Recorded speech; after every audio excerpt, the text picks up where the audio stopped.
प्रिय स्टूडेंट, हमने आपको पार्ट 3 करा दिया। पार्ट 4 में जो हम आगे का जो चैप्टर है सॉल्यूशन में आगे का जो पार्ट है वो कराने जा रहे हैं। तो आपने जो अभी किया था उन्नयन कर लिया, अब आपको पढ़ना है हिमांक अवनमन। देखो हिमांक अवनमन होता क्या है, आपको ये नोट करना है पूरा। हिमांक अवनमन वह ताप है जिस पर ठोस व द्रव अवस्था साम्य में उपस्थित होती है। जो हिमांक अवनमन होता है, देखो हिमांक वह ताप है, हिमांक माने जमुना, हिम माने बर्फ, तो हिमांक वह तापमान होता है जिस तापमान पर कोई भी वस्तु, कोई भी पदार्थ, ठीक है, या द्रव पदार्थ जम जाता है। जिस तापमान पर कोई द्रव पदार्थ जम जाता है उस तापमान को उसका हिमांक कहा जाता है। किसी विलयन का हिमांक शुद्ध विलायक से कम होता है। जैसे कोई भी विलयन है जो उसका हिमांक होगा, जैसे कोई भी शुद्ध विलायक हो उससे वो कम होगा। क्यों? क्योंकि देखो शुद्ध विलायक जो होता है वो शुद्ध होता है, विलयन शुद्ध नहीं होता क्योंकि उसमें दो पार्ट्स मिले होते हैं। ऐसे जैसे माना विलायक का जो हिमांक है वो TF है, क्या TF, और जो विलयन का हिमांक है वो T है। तो हिमांक अवनमन, अवनमन का मतलब दोनों में अंतर हमें फाइंड करना है। तो अंतर जब हम फाइंड करेंगे तो आपने देखा डेल्टा मैंने यहाँ पे लगाया। डेल्टा क्यों लगाया? क्योंकि भाई अंतर को, जो अंतर होता है उसको डेल्टा से प्रदर्शित करते हैं।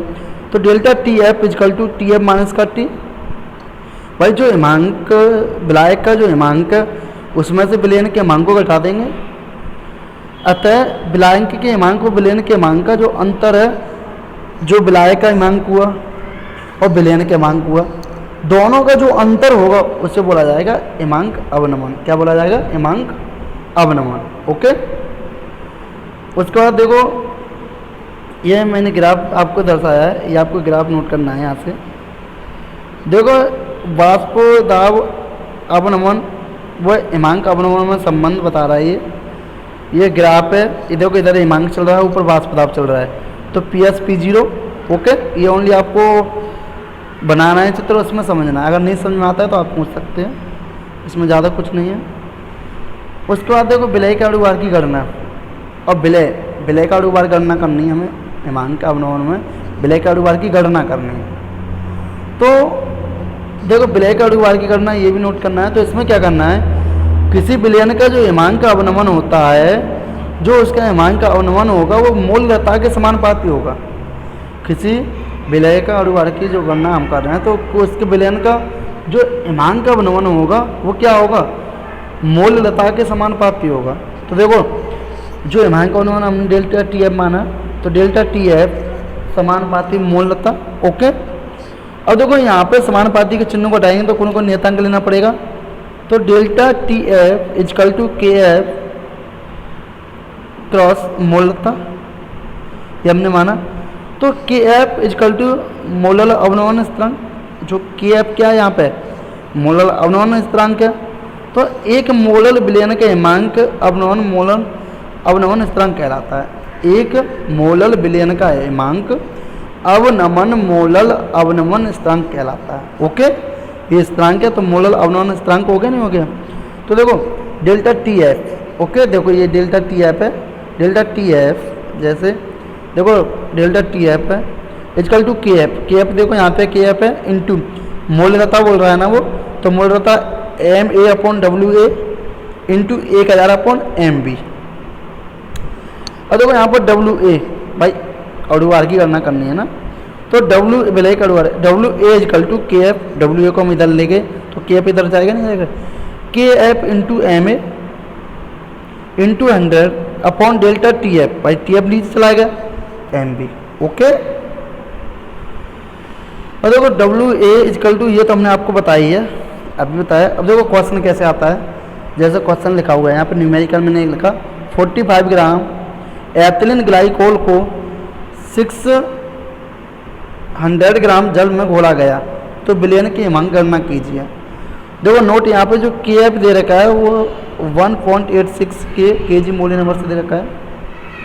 तो सबसे पहले हम क्या देखेंगे, क्वेश्चन में क्या दे रखा है। तो क्वेश्चन में दे रखा है एथिलीन ग्लाइकोल दे रखा है। एथिलीन जो ग्लाइकोल की मात्रा दे रखी है वो 45 ग्राम दे रखी है, और जो जल की मात्रा दे रखी है वो 600 ग्राम। देखो दोनों जल की मात्रा दे रखी है, विलयन पूछा है उसने। ओके, तो हम क्या करेंगे, delta T F is equal to K F into, formula हम जानते ही हैं। फॉर्मूला क्या होता है, टी एफ, ये देखो फॉर्मूला है, मैंने ब्रैकेट में बंद कर दिया है जिससे आपको ज्ञात रहे। Delta T F is equal to K F into M A upon W A into A क्या है अपॉन एम बी। ओके, तो देखो इजकल टू 1.86 इंटू 456। भाई देखो 1.86 into 45 upon 62 into 1000 upon 600। Okay, अब देखो इसका जो क्रॉस मल्टीप्लाई तुम करोगे, जो भी करोगे पूरा, तो delta T F is equal to 93 into 15 upon 620। Okay, अब देखो 620 आ गया। देखो 620 क्या है, क्योंकि ये जीरो से जीरो, ठीक है, ऐसे करके ये क्या होगा, एक क्रॉस हो गया। ओके, उसके बाद देखो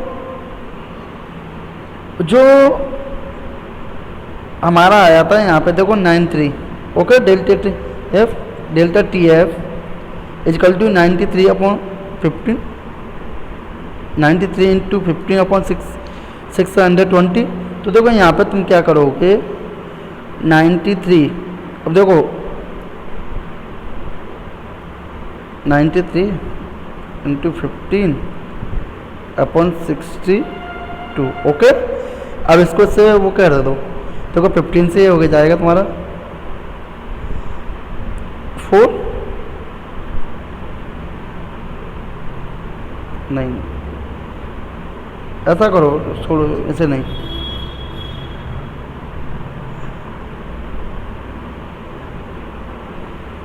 कुछ मत करो। देखो इसको ये कर दिया, इतना आएगा। अब इसका जो सॉल्यूशन आएगा, इसका नेक्स्ट आ गया, आगे देखो आगे क्या है, तो delta T F is equal to 2.25 के। Okay, delta T F is equal to, अब हमने तुम्हें बताया जो दोनों का जो डिफरेंट होता है, अंतर होता है, वो डेल्टा टी एफ वो टी निकलता है। ओके, तो देखो टी एफ माइनस का टी, ये फॉर्मूला होता है, ये भी हमने आपको बताया था अभी, ये फॉर्मूला होता है। देखो फॉर्मूला बताया था, आपको क्या बताया था, T F is equal to T F minus का टी। ओके, ये फॉर्मूला हो गया। अब देखो यहाँ पे क्या किया हमने, डेल्टा टी एफ की वैल्यू पुट की 2.25 इजकल टू टी एफ की वैल्यू 273, भाई माइनस का टी। अब टी को हम इधर लेंगे तो ये इधर जाएगा, तो टी इजकल टू क्या हो जाएगा, इसको इसमें से माइनस करोगे तो 270.75 केल्विन। ये इसका क्या हो गया आंसर, क्या हो गया ये इसका आंसर। ओके, सेकंड क्वेश्चन ये आपको अपने आप करना है, ठीक है। देखो क्वेश्चन वैसे सॉल्यूशन हमने दे रखा है इसमें, लेकिन सबसे पहले आपको क्या करना है, इसे पहले सॉल्व करना है। जब आपके समझ में नहीं आता तब आपको सॉल्यूशन देखना है। ओके, तब भी आपको समझ में नहीं आता है तो आप हमसे पूछ लेना, ठीक है। लेकिन इस क्वेश्चन को आप अपने आप करके देखना, हम आपको नहीं बताएंगे। इसका आंसर देखो ये दे रखा है, आराम से वेरीफाई कर सकते हो। उसके बाद आता है प्रासरण दाब। प्रासरण दाब होता क्या है, देखो जो प्रासरण दाब शब्द एविनोलेट ने दिया, जिसका तात्पर्य धक्का देना होता है। एक साइंटिस्ट हुआ था एविनोलेट, उसने प्रासरण शब्द दिया था। प्रासरण का मतलब क्या होता है, धक्का देना, किसी को दबाव डालना। जैसे ये दीवार है, दीवार जैसे सपोज करो ये दीवार है, अब इस दीवार पर हम फोर्स लगाएं तो इस पर धक्का देना ही तो हो गया। ओके, तो इसकी परिभाषा क्या होती है, अर्धपारगम्य झिल्ली द्वारा विलायकी के कणों का अधिक संख्या से कम संख्या की ओर गमन करना प्रासरण कहलाता है।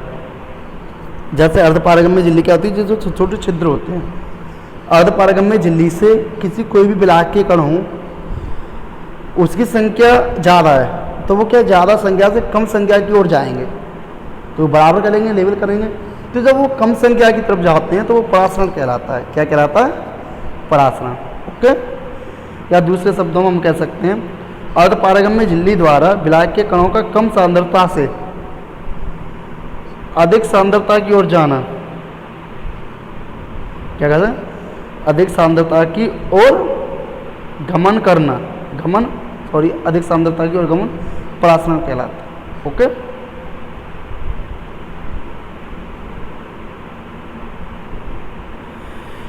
उसके बाद ये आपको नोट करना है, बस ये और कुछ नहीं करना है इसमें, आपको ये नोट करना है पूरा।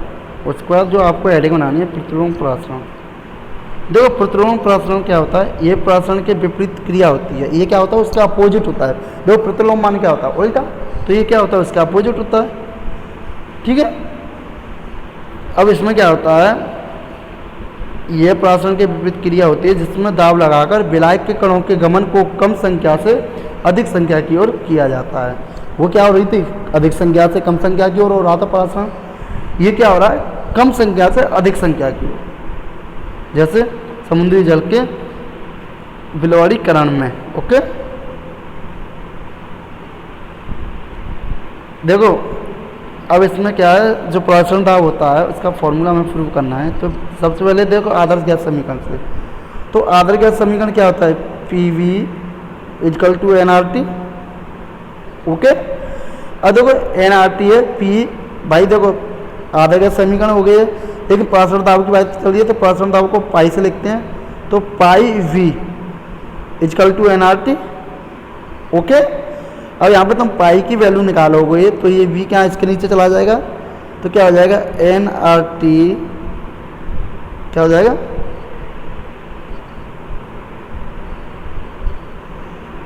N R T upon V. देखो वी है पाई वाला एन टी अपॉन वी। देखो N upon V is equal to mole प्रति लीटर होता है, और जो एन अपॉन वी और मोल प्रति लीटर हो गया तो इसको हम सांद्रता से डिनोट करते हैं। तो क्या जहाँ कहीं भी एन अपॉन वी आ रहा होगा वहाँ पे हम सी पुट कर सकते हैं, भाई सी पुट कर सकते हैं, नहीं कर सकते हैं, तो हमने pi is equal to C R T. Okay,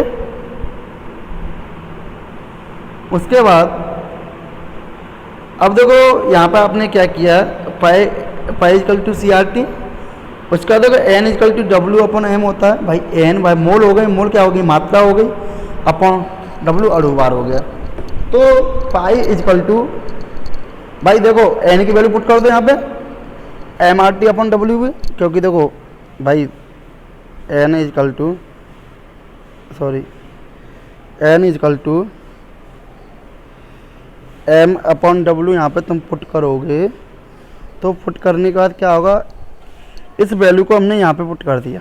okay, जब यहाँ पे पुट किया तो pi is equal to M R T upon W B, M R T upon W B हो गया, तो W is equal to M R T upon pi B.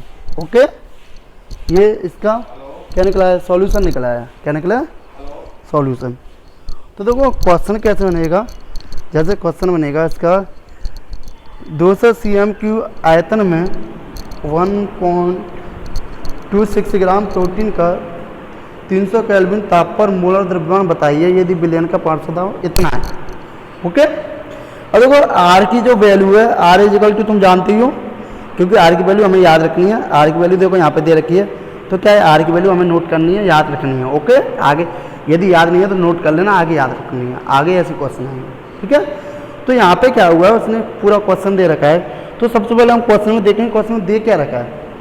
देखो उसने क्वेश्चन में दे रखी है विलय की मात्रा दे रखी है 1.6 में, विलयन का जो आयतन दे रखा है वो 200 cm³, पाई इजकल टू उसने दे रखा है परासरण दाब, आर इजकल टू आप जानते ही हो, और टी इजकल टू 300 केल्विन ताप पर। तो देखो फॉर्मूला क्या होता है, इसका फॉर्मूला होता है। ओके, जब ये फॉर्मूला होता है तो हमने यहाँ पे वैल्यू पुट की, जब इसकी पूरी वैल्यू पुट करेंगे तो यहाँ पर आपने ये पुट किया, पुट करने के बाद आपको क्या करना है, इसका आंसर अपने आप निकालना है। ओके, आपको क्या करना है, कैलकुलेशन करनी है, कैलकुलेशन करने के बाद जो इसका आंसर होगा वो तुम्हें अपने आप निकालना है। ठीक है, अगर ना आए आंसर तो पूछना। देखो ये क्वेश्चन है, सेकंड क्वेश्चन आपको अपने आप करना है, अगर तब भी समझ में नहीं आता है, ठीक है, तो आपको पूछना है, और इसका भी आंसर आपको क्या करना है, अपने आप निकालना है। सारी कंडीशन दे रखी है आपको, देखो ये भी हमने पुट कर दिया, ओनली इसमें कैलकुलेशन करनी है। कैलकुलेशन करने के बाद जो भी आएगा वो आपका आंसर होगा। ठीक है, ओके। उसके बाद देखो असामान्य मोलर द्रव्यमान, असामान्य मोलर द्रव्यमान क्या होता है, जैसे ऐसा करते हैं, आपको यहीं तक नोट करना है, ठीक है। इसके बाद आपको जो नेक्स्ट हम बताएंगे वो नेक्स्ट वीडियो में बताएंगे। आपको बस इतना ही करना है, ये दोनों क्वेश्चनों के आपको आंसर देने हैं। आंसर नहीं आते हैं तो आप हमको पूछें, ओके।